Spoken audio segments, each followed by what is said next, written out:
Donnons priorité à ce qui comptera au jugement dernier.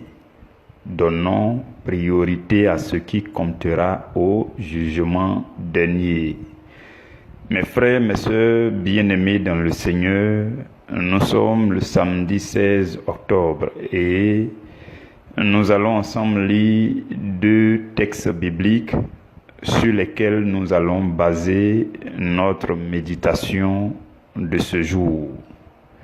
Mais avant, je voudrais qu'ensemble on incline la tête pour remercier le Seigneur dans sa fidélité, dans son amour et dans sa bonté à l'égard de chacun de nous. Prions.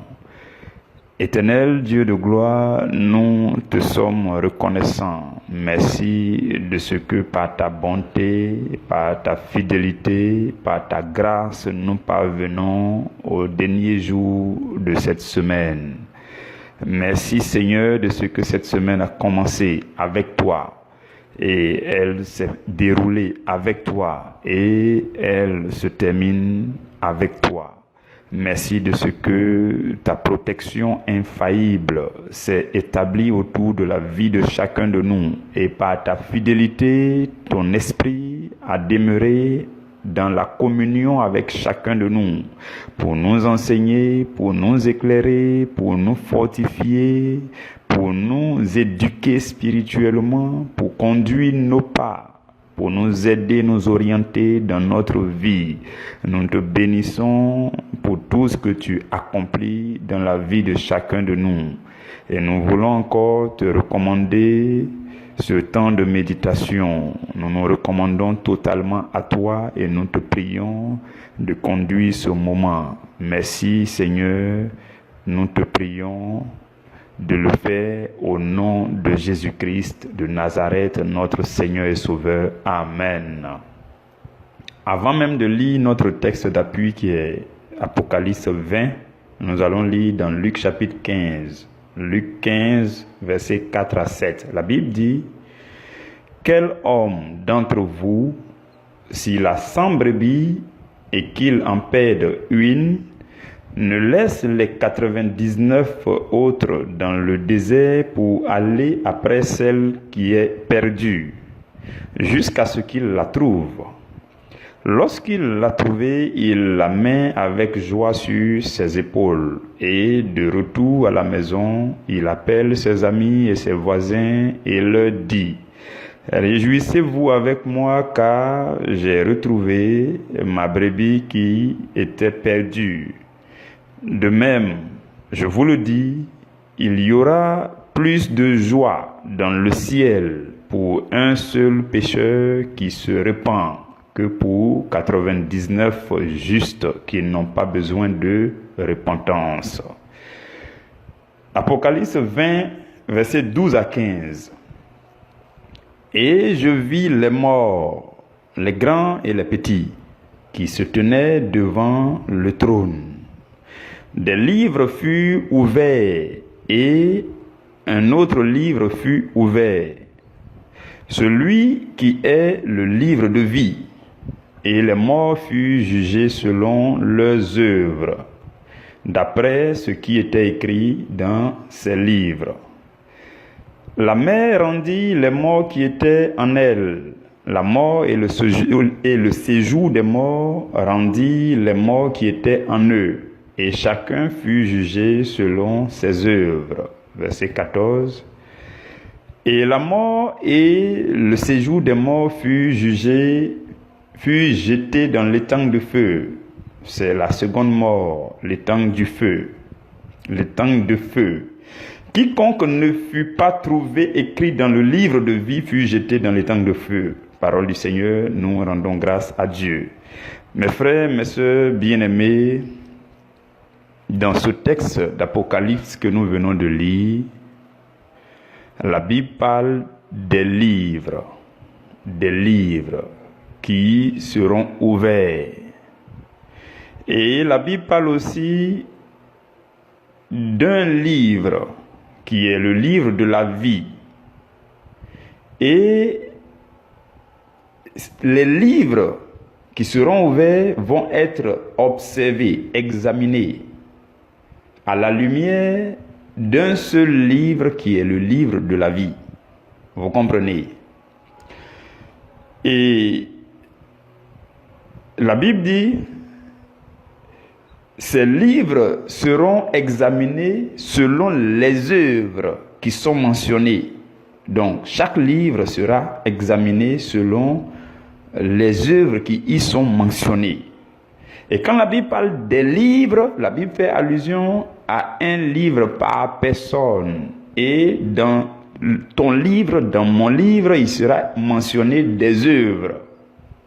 Et quand on dit œuvre, ça veut dire tes réalisations, tes accomplissements, tes résultats. Pendant que tu étais en vie sur la terre, quels sont les résultats que tu as produits?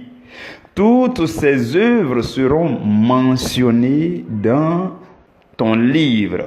Et ton livre sera examiné à la lumière d'un autre livre, d'un livre plus grand qui est appelé le livre de vie. Vous comprenez? Quand on parle de nos œuvres, on parle encore de notre travail, les résultats, les fruits de notre travail sur la terre. Et la Bible dit, nous serons jugés selon nos œuvres. Et quiconque ne sera pas trouvé dans le livre de vie, celui-là sera jeté dans l'étang de feu pour la mort éternelle. Vous avez compris ce texte, c'est ce que le texte veut nous dire. Cela veut dire qu'au jugement dernier, il y a des choses très importantes qui seront, ou alors qui doivent être vues dans le livre de chacun de nous. Et j'aimerais, s'il vous plaît, que vous m'accordiez encore le meilleur de votre attention. Je voudrais nous parler de 4 choses très fondamentales et très capitales. Et de façon très simple, nous pourrons tous être d'accord que au jugement dernier, Dieu va les vérifier dans le livre de chacun de nous. Ces 4 choses dont je vais nous parler, vous verrez que ce sont 4 choses fondamentales que Dieu va vérifier dans le livre de chacun de nous. Dieu et la cour céleste et tout le jury du jugement dernier vont vérifier dans votre livre, dans le livre de chacun, ils vont vérifier pour voir si vous avez gardé la foi en Christ, si vous avez cru en Jésus jusqu'à la fin. Ils vont vérifier cela. C'est une première chose très pertinente, très importante, très fondamentale, qui sera observée, qui sera examinée, qui sera vérifiée dans le livre de chacun de nous au jugement dernier. Est-ce que, oui ou non, nous sommes demeurés dans la foi en Christ jusqu'à la fin? Est-ce que nous avons continué chaque jour à croire en Jésus, à l'accepter comme notre Seigneur, comme notre Sauveur personnel? Est-ce que nous sommes demeurés là-dedans jusqu'à la fin? Cela sera examiné, vérifié dans le livre de chacun. Et c'est la première chose. Ils verront aussi l'état de votre âme. La cour céleste, Dieu, le jury du jugement dernier, et ils vont vérifier l'état de votre âme, afin de donner le verdict final au sujet du salut de votre âme. Ils vont regarder cela. Parce que vous pouvez croire en Christ et vous refusez de marcher dans la sanctification continuelle. C'est possible. Il y a des gens qui croient en Christ, qui l'ont accepté comme le Seigneur Sauveur, mais qui refusent de marcher dans la sanctification continuelle. Le salut de votre âme dépend de votre marche dans la sanctification. Dans 1 Thessaloniciens 4, verset 7, la Bible dit: Dieu ne nous a pas appelés à l'impureté, mais à la sanctification. Et dans Hébreux 12, 14, il est écrit: recherchez la paix avec tous et aussi la sanctification sans laquelle personne ne verra le Seigneur. Vous comprenez? Et 1 Thessaloniciens 4, verset 3 va dire encore, ce que Dieu veut, c'est votre sanctification. C'est que vous vous absteniez de l'impudicité. Vous comprenez? C'est ce que Dieu veut. Et dans 2 Corinthiens 7 au verset 1, la Bible dit, bien-aimés, purifions-nous de toute souillure de la chair et de l'esprit, en achevant notre sanctification dans la crainte de Dieu. Vous comprenez tout cela? Cela veut dire que votre marche dans la sanctification, dans la crainte de Dieu, va déterminer si oui ou non l'état de votre âme sera apprécié pour que vous obteniez le salut. Vous comprenez? Ils vont donner ce verdict après avoir observé et vérifié et analysé et apprécié l'état de l'âme de chacun de nous selon que nous sommes marchés ou alors nous avons marché dans la sanctification continuelle. Vous comprenez, frères et sœurs? Au jugement dernier encore, le jury de la cour céleste va vérifier le nombre de vies qui ont été transformées à travers votre chrétienté. Vous comprenez? Ils vont vérifier cela. Le nombre de vies qui ont été transformées, impactées positivement au travers de votre vie chrétienne. Et ils vont vérifier aussi le nombre d'âmes. Ils vont vérifier le nombre d'âmes que vous avez apportées à Christ. Et je crois que le coefficient de pondération sera très élevé pour ce point-là. Le nombre d'âmes que vous avez gagné.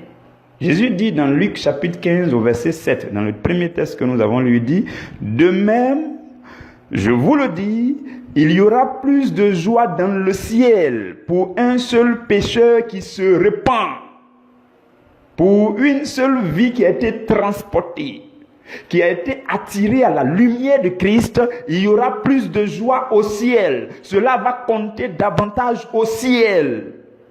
Vous comprenez, frères et sœurs? C'est pour ça que je dis que s'il fallait attribuer des coefficients de pondération pour chaque point, cette partie-là aura un poids plus élevé. Le nombre d'âmes que vous avez apportées à Christ, ou encore le nombre de vies qui ont été transformés autour de vous. Étant chrétien, le modèle que vous êtes appelé à être, ce modèle-là a impacté combien? Ce modèle a transformé combien de vies? Est-ce que les gens ont été nombreux à vous imiter en tant qu'un bon exemple? Et leurs vies ont été transformées, ils sont parvenus davantage à la lumière de Christ à cause du modèle que vous êtes. Tout cela sera apprécié afin de voir quel est le nombre d'âmes que vous avez gagné. Vous comprenez? Ils vont vérifier cela. Et la quatrième chose qui sera examinée encore au jugement dernier, c'est que Dieu va chercher à vérifier si vous avez utilisé les talents, les dons qu'il vous a donnés. Est-ce que vous les avez utilisés? Pendant que vous m'entendez, chacun peut vérifier tout simplement.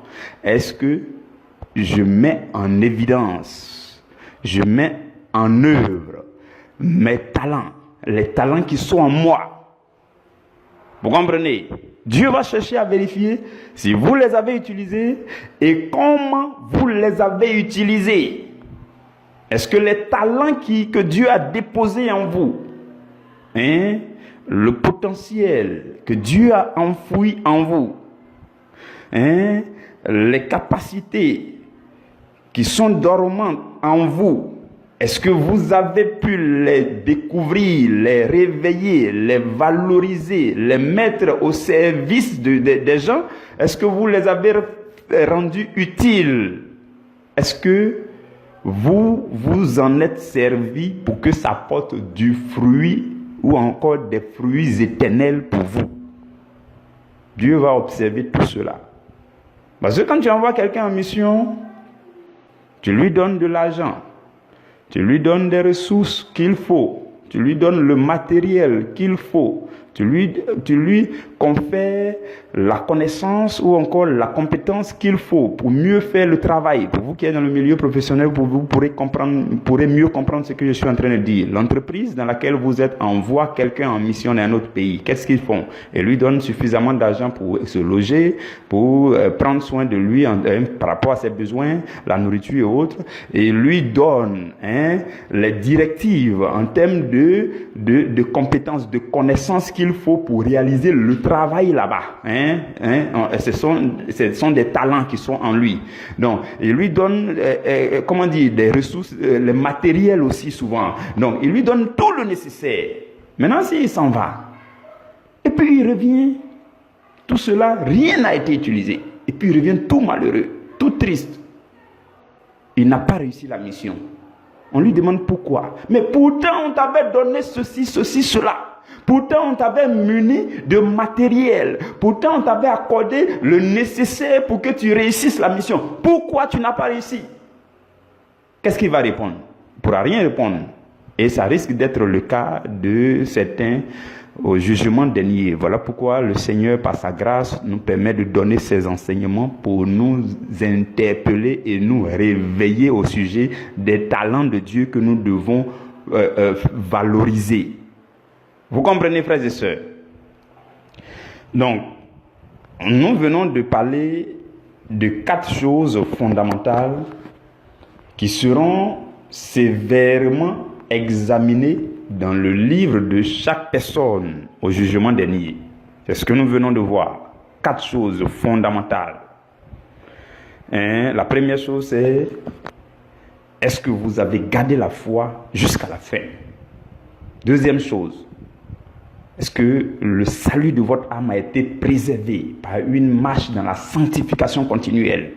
Troisième chose: quel est le nombre d'âmes que vous avez apporté à Christ? Le nombre d'âmes gagnées au travers de vous? Le nombre de vies transformées?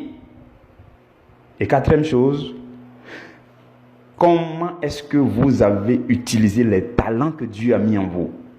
Si oui ou non, est-ce que vous les avez même utilisés?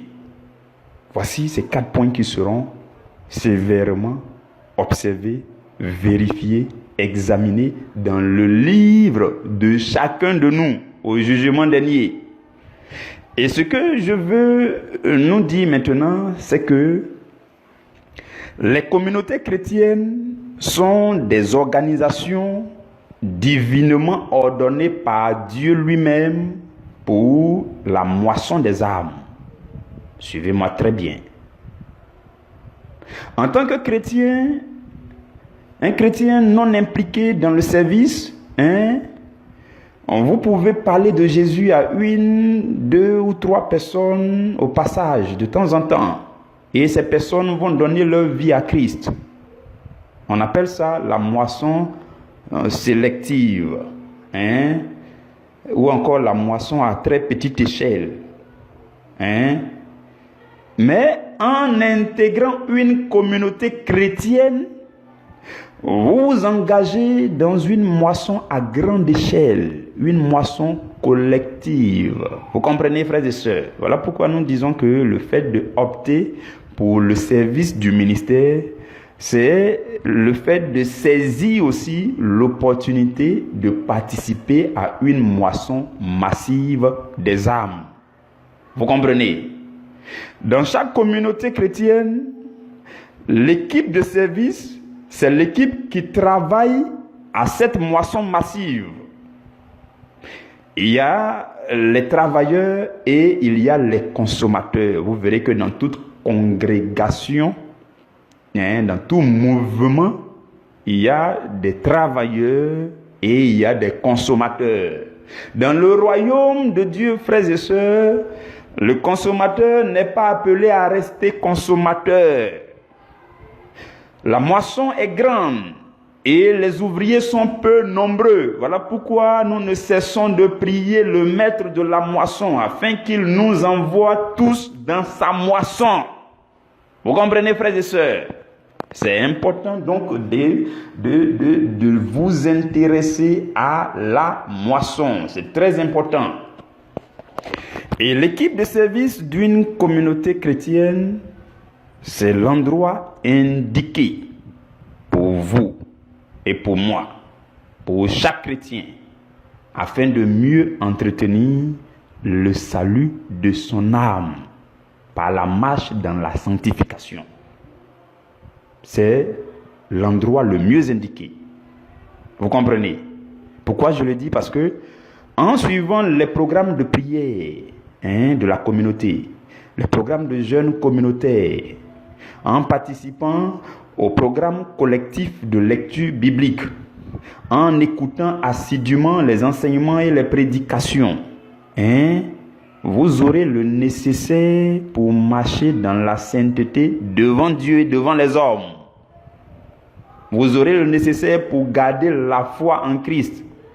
Vous aurez aussi le nécessaire pour préserver votre salut jusqu'à la fin. Vous comprenez, frères et sœurs? Et comme nous l'avons déjà dit, le service du ministère, c'est encore l'endroit le mieux indiqué pour gagner beaucoup d'âmes à Christ. Et aussi pour mettre en évidence vos dons et vos talents. Vous comprenez?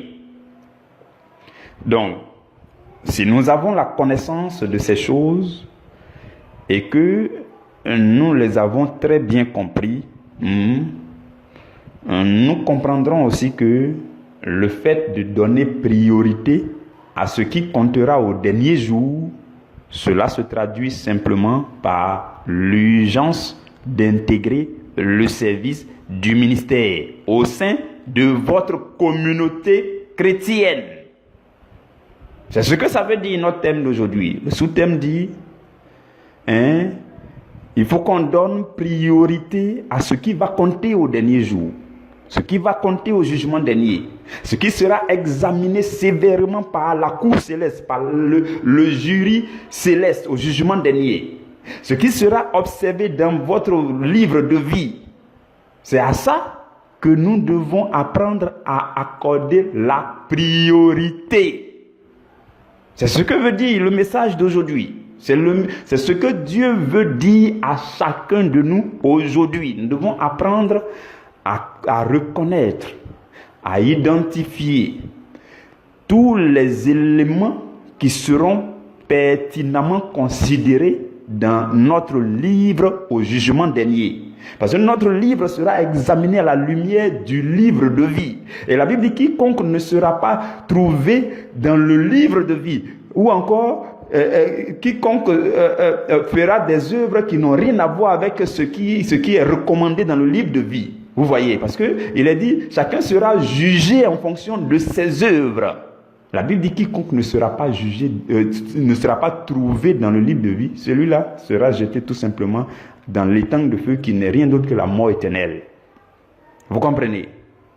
Donc cela nous interpelle tout simplement à faire du calme, à nous ressaisir, à reconsidérer attentivement nos voies, comme nous l'avions dit hier, et à accorder la priorité à tout ce qui va compter au jugement dernier. Et nous avons vu 4 choses, que nous sommes tous d'accord que ces 4 choses seront très pertinentes au jugement dernier.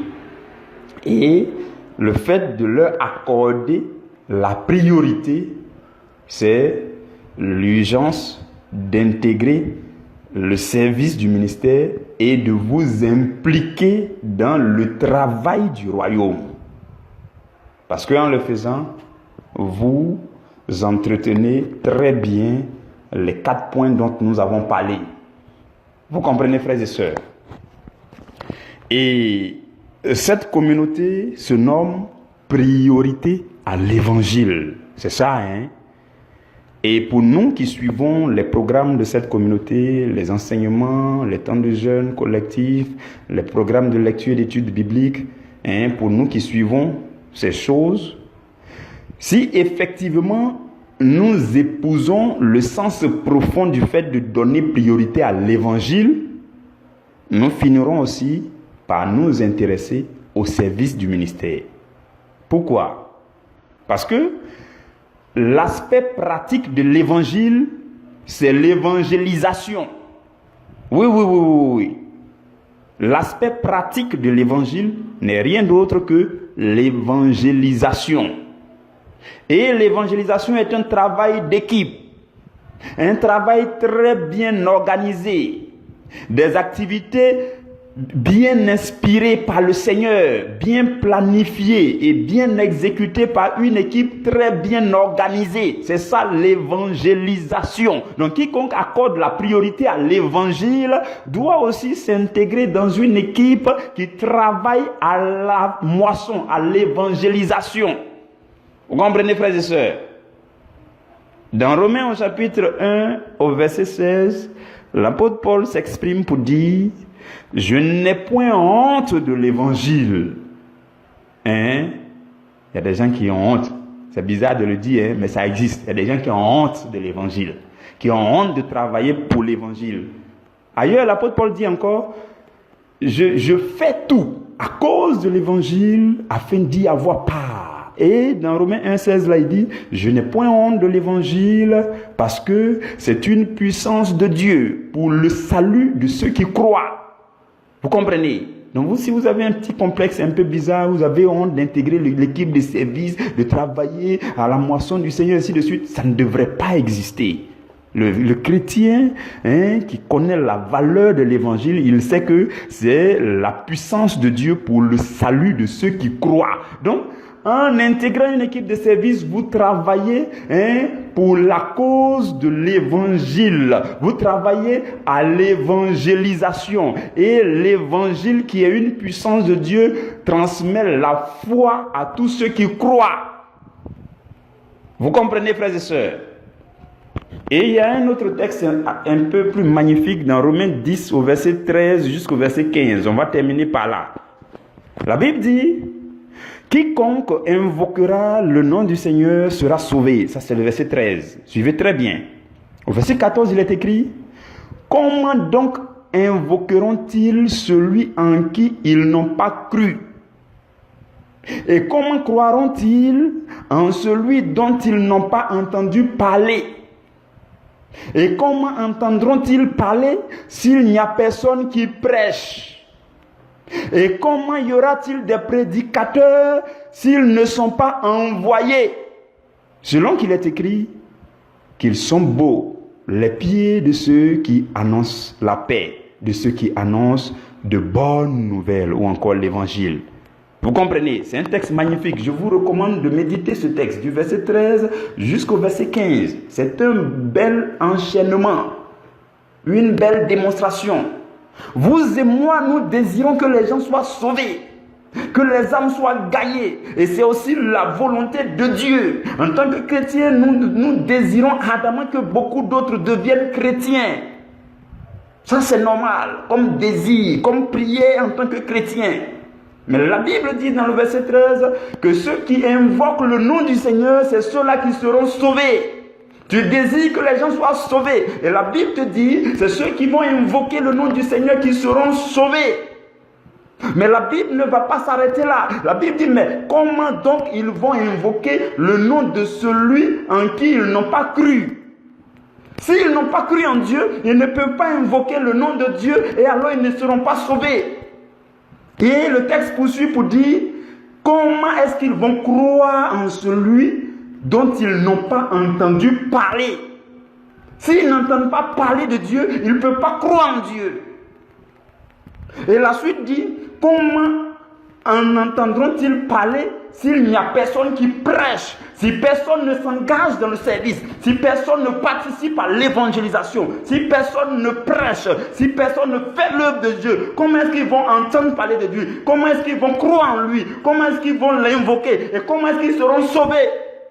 Ça ne sera pas possible. Et la Bible dit, comment y aura-t-il des prédicateurs s'ils ne sont pas envoyés? S'ils ne se sont pas portés volontaires pour être formés au sein d'une équipe de service et pour être envoyés, pour aller prêcher l'évangile, comment est-ce que les âmes seront sauvées? Que Dieu vous garde, que Dieu vous bénisse et que la parole de Dieu porte du fruit et accomplisse sa mission dans votre cœur au nom de Jésus. Très bon week-end chez chacun de vous. Amen.